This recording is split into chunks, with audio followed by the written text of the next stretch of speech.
Thank you so much. While we have finished our meal, thank you so much to the one-man band again. And while we're eating our dessert, we're going to get right started with our program tonight. Clyde Nielsen's going to come up here, and he's going to introduce tonight's very special guest speaker, who we're really glad to have with us tonight. And he'll come right up after you introduce him. Well, it was my idea to get the police chief to come. So they said, would you please invite him? Steve Adams. Steve is the son of George and Blanche Adams. He's married to Marla. Marla's wife worked with me years ago, and I loved it. Marla's mom worked with me years ago, Faye Johnson, and we're pleased to have you here. Chief, go ahead.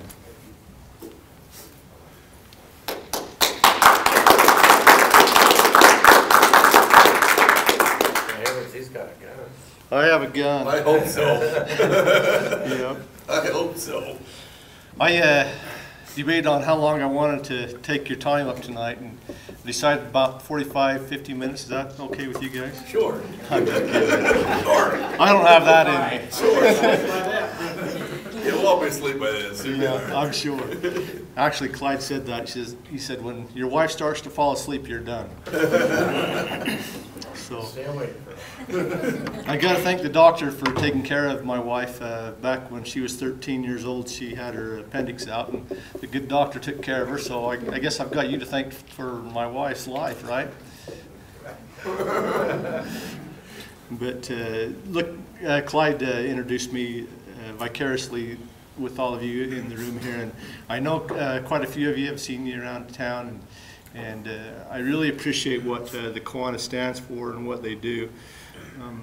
You know, as you know, I don't need to tell you this, but the Kiwanis has a great interest in the youth in the community, and not only throughout the nation, but right here with your group. And I do truly appreciate that. And that's where we as Spanish Fork police officers also want to spend a lot of our time is with the youth. And I want to go through some of the different programs that we have for the police department and our fire and ambulance departments. But we emphasize with our officers that spending time with the youth will make for a better community. And we truly do believe that. But I am the public safety director. They call me chief. I am over the fire department, the ambulance department, and then the police department. And I have some great leaders in each of those areas. We have Brent Jarvis over the fire department. He's the fire chief. Does a fantastic job with individuals. We have about 30 or more volunteer firemen who spend countless hours in training. They actually have been down to St. George recently and had done some training down there on their own dime. We don't really give them a lot of money for what they give back to the city. They're volunteers, like many of you here in this group. But Brent does a great job with those individuals, and then we have our ambulance department, and we have Don Thomas that is over the ambulance department. He has been there for serving in one capacity or another for 40 years. And he handles the budget like Brent does with the fire. He manages about 30 employees as well. We have our ambulance that goes out. How many times, a little back and forth here, how many times would you think our ambulance goes out during a 24-hour day, do you think? I don't know, I mean, I live just off. It goes up and down Center Street. I live just off Center Street, so it goes that way a lot. I know. It goes up to Canyon a lot, yeah. Yeah. 3 times a day sometimes. Sorry? 3 times a day? Very good. That's a great guess. It's almost 4.5 to 5 times a day that our ambulance department goes out. And they're part-timers. We just had to, because of some Obama issues, we had to change their status from volunteers to part-timers because they were spending so much time working. And so you can't call somebody a volunteer if they're working for you as many hours as we were getting out of them. And so we have about 4.5 times our ambulance gets called out and every day, and our fire department gets called out about one time a day. So between the two of them, they spend a lot of volunteers or part-time hours serving the community. Do a fantastic job at it. One of the things that you decide if you want to go full-time, you might be asking the question, are we going to go full-time with our fire or ambulance personnel? And the things that you check with that, if you want to go full-time with them, would be the quality of care you're getting, the quality of individuals that are willing to work part-time or volunteer for you, and then the time it takes you to get to the scene and provide that care. And our guys and gals that work for the volunteers are getting faster to the scene, from their home to the station and back to some scene, accident or house, in less time than some of the full-time fire and ambulance departments do in the county. So they're doing a wonderful job there. We just did a survey recently with the hospitals that they service, that they take patients to, going from their mouth to my ears, meaning that they didn't talk to the ambulance personnel and say, this is how we feel about you. They talked to me, they spoke to me, and we did a little bit of survey on how they felt their service was. And they indicated, both hospitals indicated that they felt like Spanish Fork was the top-notch South County ambulance team. And so we got the quality care, we've got the response time that we need, and so right now, although we've got a lot of things coming in the next few years, right now we're doing quite well with what we have, and we'll continue to analyze that, but these individuals are doing a fantastic job for us. So on the police department side, I've got 30 officers and 5 civilians that work for the police department. We have several of our officers, 5 officers that teach the DARE program, and that's what I mean where we get involved with the youth in the city. So we have 5 officers teaching at all the 10 elementary schools, teaching all the students each year a program. We teach at the junior high a lesson on with the teachers, a lesson on internet safety, and then we have 2 officers, or excuse me, yeah, 2 officers at our high schools, meaning Spanish Fork High and Maple Mountain High, and they teach 1 or 2 classes a day, and then they're there the rest of the day providing service to either their student or other teachers. Been a great relationship with Nebo School District. They actually help pay for that officer's salary, and we feel like we're going to be there anyway in one capacity or another. Why not build a good relationship and have the same guy there for 2 or 3 years so that friendships can be made. You may have grandchildren, you may have children that have been through the DARE program. They probably still remember their DARE teacher's name and hold that fondly in their life. And so our DARE guys, our SROs, our school resource officers, and others that teach in the schools really truly do take it to heart and try to make a difference with those youth. Lieutenant Slaymaker is over the DARE individuals, DARE teachers, as well as our school safety program. We meet with the school superintendent a few times a year, as well as Dave Knighting, who is their risk management individual there, and we have drills with the schools of lockdowns or lockouts and what they should do, trying to keep the children safe up there at different schools. Some of the other programs we have, and we just barely started, you may have seen our K9 program. You've seen our dog around perhaps, and maybe even had him come and demonstrate to your group. If you haven't, we're always ready to share a demonstration with you. He has been with us now for 1.5 years. He's a 5-year-old now, Malinois, and Officer Corey Grover is our handler.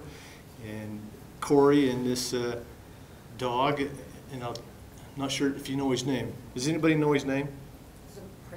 Lord. Lord. And so when when we say Lord's after you, then you better watch out in more ways than one. And so he has been a great asset and a great tool for us. He has some great search and find skills, and Corey is a great handler. One of the recent things that he has done is one of our neighboring cities was searching for an individual who was a suspect in a kidnapping, and the suspect did not have the individual that was kidnapped with him at the time, but we were looking for him, and officers had been spending their time in this area not being able to find him. Lord was called in, Corey Grover was called in, and within just a few minutes, Lord had found this individual hiding in a boat. And so that's invaluable to officers' time and safety. You can send Lord into a house or into a building, and he can go and find anybody that might be their friend or foe, and on command do what he needs to do, whether to hold the individual or to bite the individual. So it's been a great tool for us, something that I've wanted to do when I became chief. I guess I ought to tell you that. I was put in chief about 2.5 years ago for Spanish Fork, and before that I was lieutenant for the police department, sergeant in investigations, did most of the sex crimes investigations for 12 to 13 years, and then before that on patrol, and then before that up to Mapleton on patrol, and then before that I was a computer programmer for Utah County. So 30 years in law enforcement right now, and I really enjoy it. The work's good. The individuals that we have are awesome. Every one of them really do want to make a positive difference in the community, and that's what we strive for. So one of the other things that we're really, really proud of in Spanish Fork, and I think that it's because we have the community support, is that our crime rating is quite low.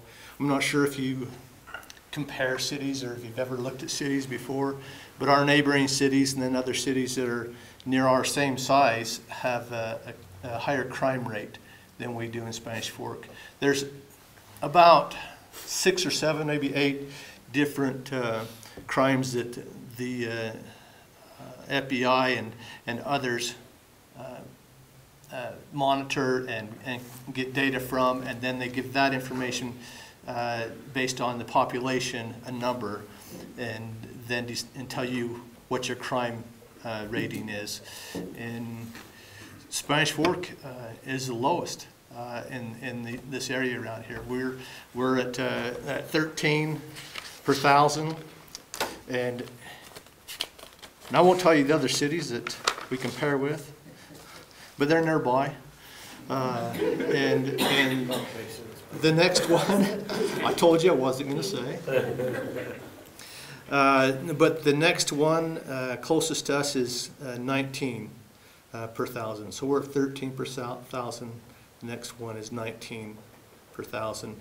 And then it goes up to some of the nearest ones, even up to this last year, 13. I'm looking at 12, so look at 13. 31 per thousand in a nearby city that, in my opinion, has an opportunity to be like we are with our citizens and the crimes that are here, and I think that things will change for them, but truly what makes a difference with us, I believe, is individuals getting involved in the community, knowing what to do when they see something, give us a call, getting involved in things, not just standing by while something happens, and then following things through. I can't put a percentage on, but I would bet that the majority of our cases that are cleared, meaning that we figured out who did it and why they did it and where the stuff is, if they stole it or penalized the individual for if they committed a crime against another person. I think the reason that we are successful is because individuals get involved. they share testimony. They are a witness. They are a good witness for the city, for the community, for the government. So that's a big overview of the city and the police department. And Clyde wanted me to leave some time for you guys to ask me any questions that you might have. You're not going to move, are you? I'm not going to move. It's 31. We want you to stay. No, I'm not going to move. I wouldn't even think of it. Yeah. Yes. You find that there's been a lot of bad press for police lately. It really has. And I look at a policeman like, you have to make that decision really quick when somebody's threatening you or something. There's been several people killed by policemen. A lot of bad people that were marching in Salt Lake City just the other day against it. But you find that Spanish Fork citizens are mostly supportive of the police. I think I have a really good feeling of the Spanish Fork police, and they're very cordial, and if they need to tell you to do something, they tell you in a polite manner. And, right. And it's, I think, been a good relationship. My office is right on the corner of Center Street and down there, and always around the 24th of July, there's more commotion there. Yeah. But they've been really, really good to control traffic and help people and a lot of. Right. We're not perfect. We'll get a little antsy at one time or another, and maybe get a little bit gruff with somebody at one time or another. But we do try to do our best, and we have seen across the nation, as well as here in Utah County, Saratoga and some other nearby cities where police have been scrutinized for the actions they've taken in the quick moments that they are asked to take those actions.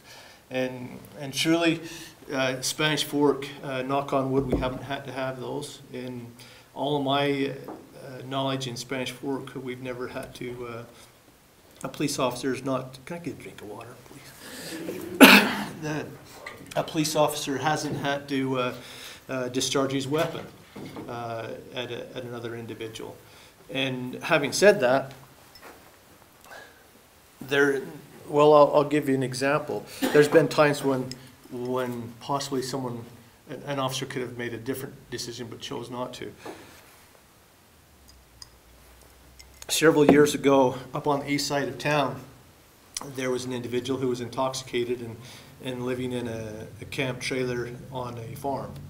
And he was being unruly, and we got called to that location, and two or maybe three of our officers went to that location and tried to converse with the individual. He came out of the trailer with a weapon, a pistol, and was shooting it around in the air, and even to the point of shooting it down in the ground.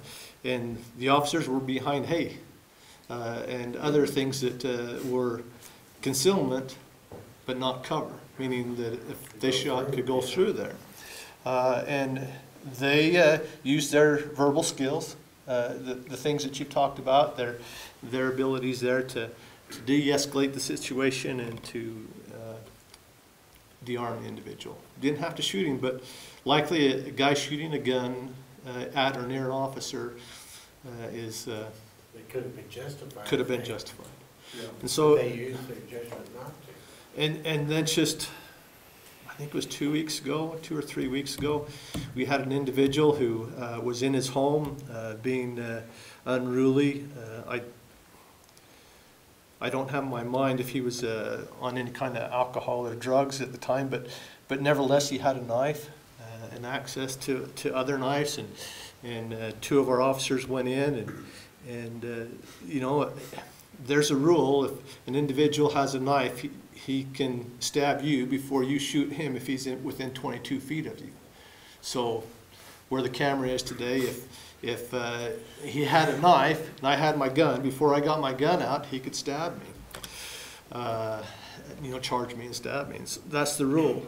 But these officers that went in this home, they positioned themselves between a bar and between some chairs and things, and conversed with the individual long enough that he decided to give up the knife. And that happens more often than what the public really truly know. We are often in situations where we are asked to use good judgment, good thought processes within milliseconds.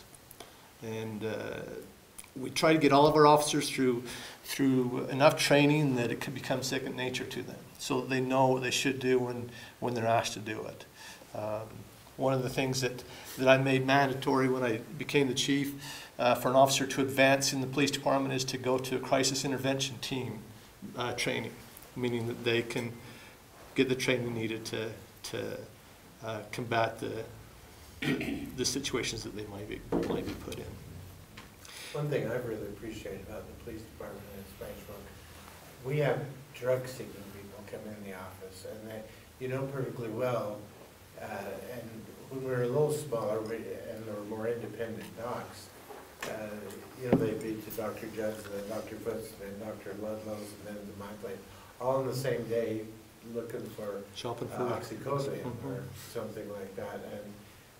And I've just, many times when I felt that I've just been into, I'd call the police department and a policeman would come up, and I just and they'd go in and talk with the guy. Yeah.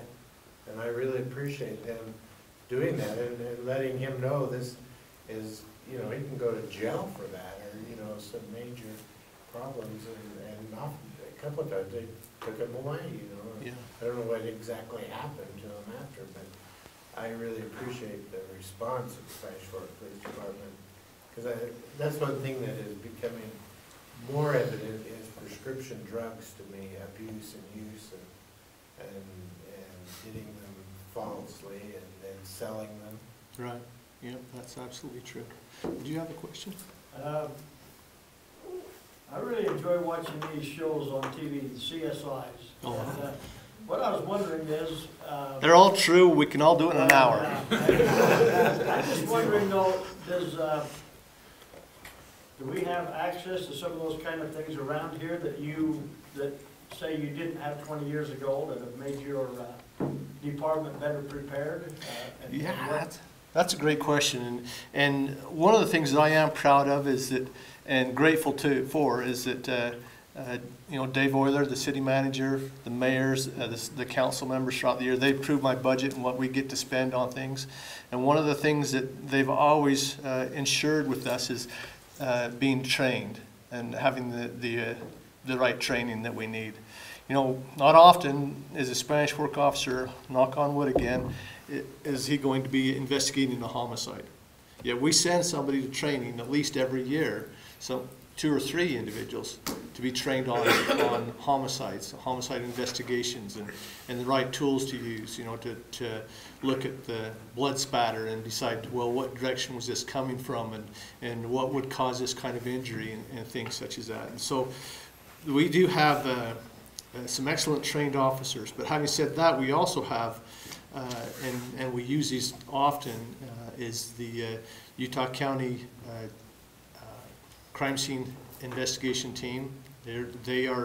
That's all they do. They're civilians. They don't have a job writing tickets and riding the roads, and so their skills are a little honed in a little bit better, and they do have some extra techniques, not techniques, but tools that they can use with luminol, say, to find blood and such and like that. So we do have them that's just here in Utah County, or actually Spanish Fork down at Utah County building. And then we also can call on the Utah State Crime Lab in the event that we need even further assistance.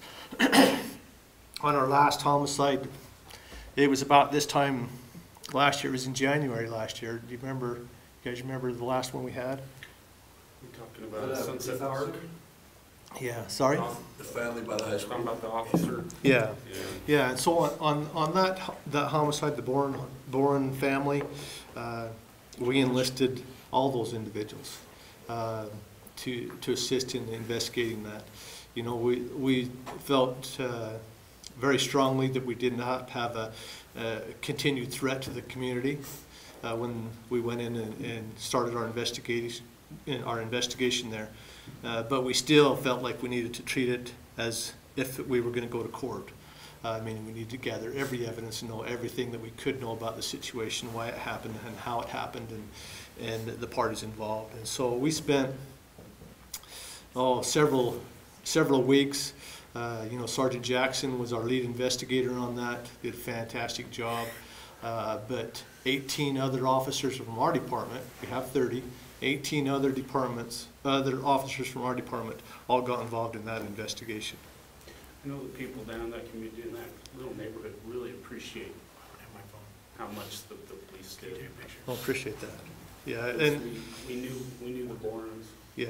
And we knew, you know, some of the neighbors there that were affected, and just the outpouring, the support of the police department. Yeah, we had quite a few people indicate that to us, and it doesn't go unnoticed or on deaf ears, because you can imagine how hard it is for an officer, especially because it was the Bourne family and the closeness of some of those officers that were with Josh. It was a difficult investigation for him. Do you have mandatory kind of psych evals for the officers so they can be aware of situations maybe where in his instance it wasn't something that would work, it was more in his family life that had put him into a position where that circumstance happened? It was horrible. Right. Yeah, we for any officer to work for Spanish Fork City, they have to pass the psychological. So we do have that on board for us. Any other questions? Well, let me just one more time just thank you for everything you guys do for the community. Again, the stress that we have with our officers for community involvement with the children is something that I feel will make our community better. You as Kiwanis serving the children and getting involved with them makes the community better. We can only ask each and every one of us to get involved, be involved, and make a difference. And I appreciate you letting me come and talk to you tonight. Thank you so much. This is where I'm supposed to give you a certificate. Oh. But we'll have to mail it this week because I left it on my desk. It's in the mail, huh? Yeah, thank you. And thank your wife for coming. Thank you, wife. And it was really a very enjoyable evening with you. Thank you, and very informative. You know, our police department, you know, we just go home and go to bed. Sometimes we don't realize that they're working all the time, and that they'll answer the phone if you call them. And I got Officer Sheriff on speed dial. yeah. So this is a great community, and we really have some great people here. And we thank you for your service to our community, and wish you all the best. And we'll do everything we can to help our young people to understand what a wonderful place this is, and try and keep it that way. Thank you.